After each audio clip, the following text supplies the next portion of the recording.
Hello दोस्तों, नमस्कार। हमारे चैनल में सभी का स्वागत है। मैं आरती शुक्ला आज सभी के बीच एक ख्याल गीत लेके आए। जैसा लगे कमेंट करके ज़रूर बताना। हमारे चैनल को लाइक सब्सक्राइब जरूर करना प्लीज़ दोस्तों, हमारा भी सपोर्ट करिए आप लोग। सुनन नदी के भैया नदिया नाही बुलैया हो सुनन नदी के भैया नदिया नाही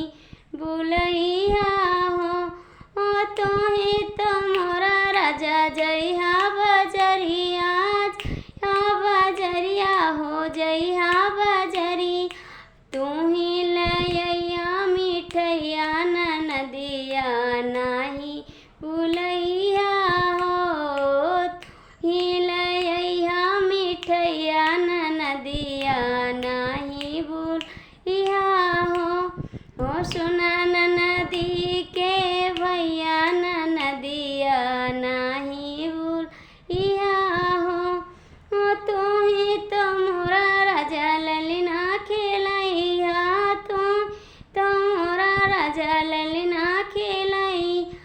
ललिना खेलैया हो ललिना खेलैया तू ही तो पलना झूलैया नदिया नाही बुलैया हो तू ही तो पलना झूलैया नदिया नाही बुलैया हो सुनन नदी के भैया नदिया नाही बुलैया हो तू ही तो मोरा राजा कजरा लगई